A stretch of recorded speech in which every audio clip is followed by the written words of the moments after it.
Halo guys, selamat datang di Rekapin. Rekap kali ini adalah sebuah film berjudul Hostil. Silakan nikmati, awas spoiler, dan jangan lupa untuk berikan dukungan kalian dengan subscribe channel ini. Terima kasih.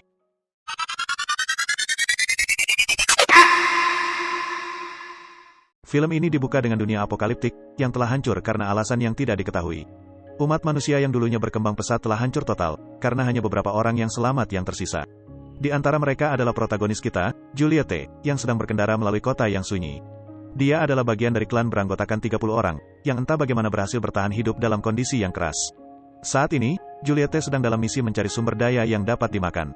Di dalam mobil van-nya, kita melihat sebuah pistol dan foto dirinya dengan mantan kekasihnya, Jack. Tampaknya dia tidak selamat dari kiamat. Setelah beberapa saat, Juliette memasuki sebuah pom bensin yang terbengkalai, berharap menemukan sesuatu yang berguna. Dengan hati-hati ia melangkah masuk ke dalam, siap menembak apapun yang terlihat. Ketika Juliette tidak menemukan apapun, dia memutuskan untuk beristirahat sejenak. Namun saat itu, tidurnya terganggu oleh suara geraman yang datang dari lantai atas. Juliette ketakutan dengan suara itu, jadi dia segera bergegas ke mobilnya dan pergi. Jelaslah bahwa ada sesuatu yang berbahaya dan menakutkan yang menghuni gurun apokaliptik ini. Pada adegan berikutnya, Juliette berkomunikasi dengan pemimpin klannya, Harry. Dia bertanya apakah dia menemukan sesuatu yang berguna, yang dijawabnya dengan negatif. Dia kemudian memintanya untuk menjauhi bahaya dan kembali ke tempat persembunyian mereka sesegera mungkin. Juliette setuju, dan setelah dia mengakhiri panggilan telepon, dia mengambil jalan pintas karena baterai mobilnya hampir habis. Dalam perjalanan, dia menemukan sebuah RV, di mana dia menemukan seorang pria yang terluka parah. Dengan napas terakhirnya, pria itu memohon agar Juliette mengakhiri penderitaannya. Namun, Juliette menolak permintaannya, dan menegaskan bahwa dia tidak ingin menyia-nyiakan pelurunya untuk pria itu. Dia kemudian bertanya apakah ada makanan di dalam RV, dan pria itu mengiyakan. Namun, pria itu juga memperingatkannya bahwa makhluk yang juga dikenal sebagai Reaper itu terkunci di dalam.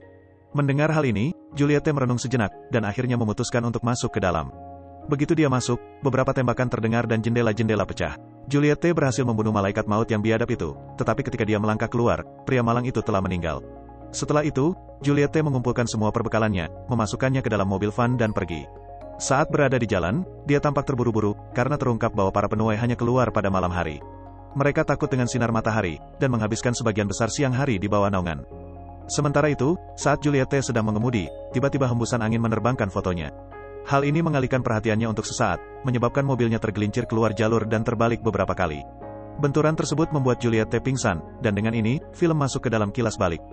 Beberapa tahun yang lalu, sebelum kiamat terjadi, Juliette terlihat berdiri di sebuah galeri seni. Pemilik tempat itu, Jack, mendekatinya dan mencoba mengajaknya bercakap-cakap.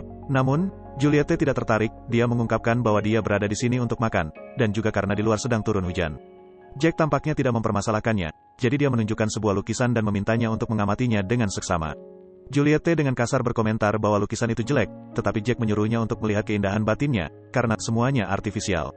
Ketika keduanya terus berbicara, mereka menjadi lebih nyaman satu sama lain. Setelah pameran berakhir, Jack tiba-tiba bertanya kepada Juliette apakah dia ingin melihat rumahnya.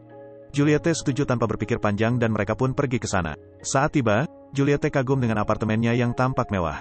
Jack kemudian menawarkan anggur dan keju, dan keduanya terlibat dalam percakapan lebih lanjut.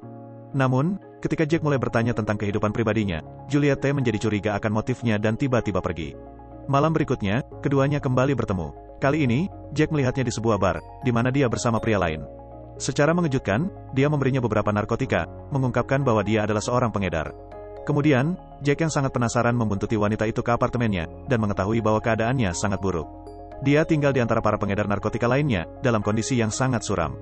Ketika Juliette akhirnya menyadari keberadaan Jack, ia menjadi marah dan mulai mencaci makinya. Jack berusaha menghiburnya, dan bahkan menawarkan untuk membantunya, tapi Juliette menolak. Akhirnya, ketika Juliette menyuntikkan suatu zat ke dalam pembuluh darahnya, Jack menyadari bahwa dia juga seorang pecandu. Oleh karena itu, dia meninggalkan tempat itu dengan kecewa. Beberapa minggu berlalu, dan suatu hari, Juliette yang memar tiba-tiba muncul di apartemennya. Jack bahkan tidak menanyakan apa yang terjadi dan dia mulai merawat luka-lukanya. Dia kemudian membersihkannya dan membiarkannya beristirahat di kamarnya. Keesokan paginya, Juliette bangun, merasa lebih baik, dan bergabung dengan Jack untuk sarapan. Setelah selesai, Juliette meminta agar ia diperbolehkan keluar sebentar, dengan alasan bahwa ia membutuhkan udara segar. Namun, Jack tahu bahwa Juliette sangat ingin menyuntikkan zat itu lagi. Dia mengunci semua pintu dan akibatnya, Juliette menjadi marah. Dia mulai menghancurkan berbagai benda di kamarnya, menuntut Jack untuk melepaskannya. Namun, Jack membiarkannya melepaskan kemarahannya. Ketika dia sudah tenang, Jack memeluknya erat-erat dan akhirnya menciumnya. Ini menjadi awal dari hubungan mereka yang tragis dan memilukan. Beberapa minggu kemudian, Jack membeli sebuah rumah baru di pinggiran kota, yang menurutnya sangat cocok untuk Juliette. Saat mereka pindah bersama, Juliette merasa sedikit gugup, karena ini adalah langkah besar dalam hidupnya. Sebagai tanggapan, Jack dengan penuh kasih menyentuh wajahnya, mengatakan bahwa dia akan selalu ada untuknya. Kemudian, dia menunjukkannya ke sekeliling tempat itu dan menjelaskan bahwa disinilah anak-anak mereka akan tumbuh. Juliette, seperti biasa, merasa skeptis, karena dia tidak yakin apakah dia siap untuk menjadi seorang ibu. Namun, Jack mengatakan kepadanya bahwa yang paling penting adalah mereka bersama dan mereka pasti akan berhasil. Prediksinya ternyata benar karena hanya beberapa bulan kemudian, Juliette hamil. Dia mengungkapkan berita itu kepadanya, membuatnya sangat gembira. Sayangnya, keadaan berubah menjadi suram saat bayi yang dikandungnya lahir mati karena penggunaan narkoba Juliette di masa lalu. Hal ini menyebabkan dampak yang signifikan terhadap hubungan pasangan ini, dan Juliette mengalami kekambuhan. Sebagai pria yang sempurna, Jack tetap bertahan dan selalu berusaha membuatnya merasa lebih baik. Namun, pada suatu malam, dia akhirnya patah arang. Jack bosan dengan Juliette yang melarikan diri setiap hari untuk bertemu dengan teman-teman pecandunya. Dengan penuh kemarahan, dia memutuskan hubungan dengannya, meninggalkan mobil, dan memutuskan untuk menggunakan kereta bawah tanah. Beberapa jam kemudian, ketika Juliette sedang minum-minum di sebuah bar, sebuah saluran berita melaporkan bahwa ada serangan kimia mematikan di kereta bawah tanah, yang telah merenggut nyawa lebih dari 30 orang. Hal ini membuat Juliette takut karena dia menyadari bahwa Jack berada di kereta bawah tanah yang sama. Oleh karena itu, dia segera bergegas menemuinya. Pada adegan berikutnya, Juliette tiba di rumah sakit, di mana Jack dirawat di unit perawatan intensif. Laring dan trakeanya terbakar karena serangan bahan kimia tersebut, membuatnya tidak dapat berbicara. Juliette menghampiri kamarnya, yang dipisahkan oleh lapisan plastik tebal, dan meminta maaf atas apa yang telah terjadi. Sebagai tanggapan, Jack menggunakan papan tulis dan spidol untuk mengekspresikan emosinya. Bahkan dalam keadaan kritis seperti ini, dia menyebutkan bahwa dia mencintainya, dan memintanya untuk tidak pernah menyerah.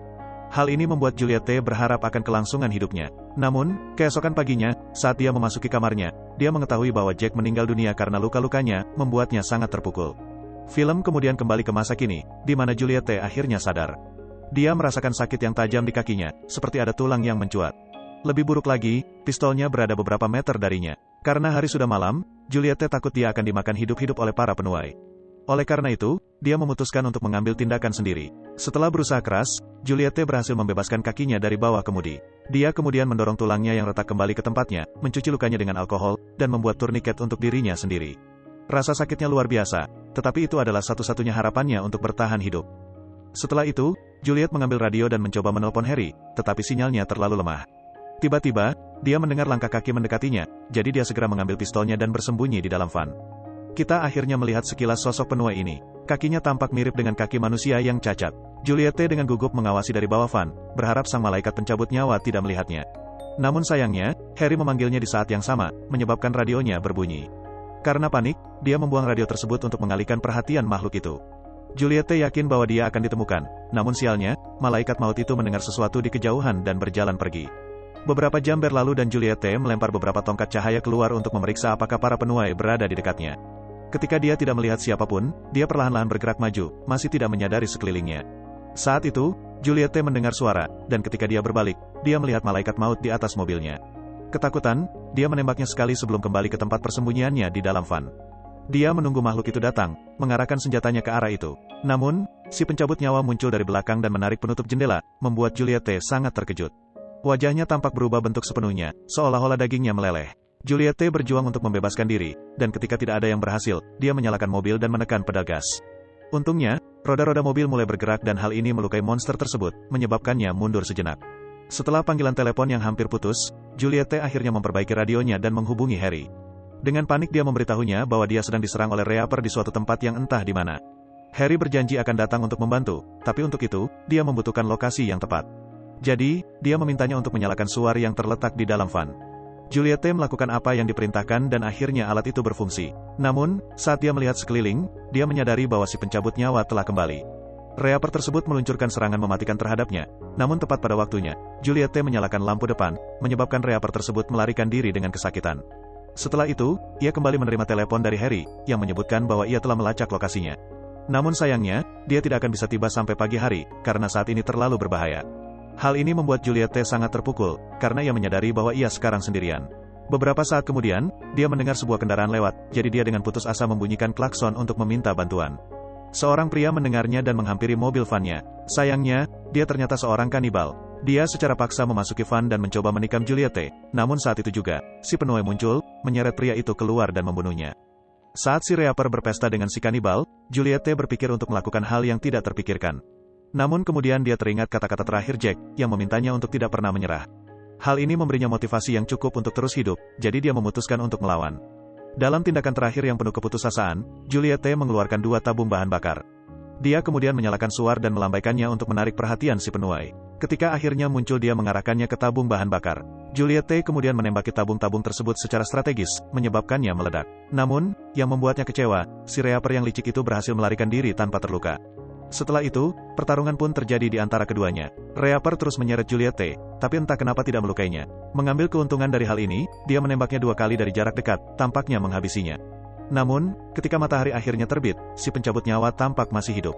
Juliette mencoba menembaknya sekali lagi, tetapi dia kehabisan peluru. Saat dia buru-buru mengisi ulang senjatanya, si pencabut nyawa naik ke atas tubuhnya. Ketika ia menyentuh wajahnya dengan lembut, Juliette akhirnya tersadar bahwa monster itu tidak lain adalah cinta dalam hidupnya, Jack. Selama ini, ia hanya berusaha untuk mendekatinya dan bersamanya. Meskipun sekarang menjadi monster, dia masih memiliki perasaan yang sama terhadap Juliette seperti dulu. Diliputi oleh emosi, Juliette melakukan kilas balik dan mengingat saat Jack memintanya untuk mengamati lukisan itu. Dia mengatakan kepadanya untuk melihat keindahan batin, karena semuanya adalah buatan. Di masa sekarang, Juliette, sambil menangis, mengatakan kepada Jack bahwa dia sangat mencintainya. Kemudian, dalam akhir yang tragis, dia menodongkan pistolnya ke arah mereka berdua, menyelesaikan semuanya. Terima kasih sudah menonton video ini. Silakan tinggalkan komentar dan subscribe untuk rekap film yang lebih banyak lagi. Sampai jumpa di video selanjutnya guys.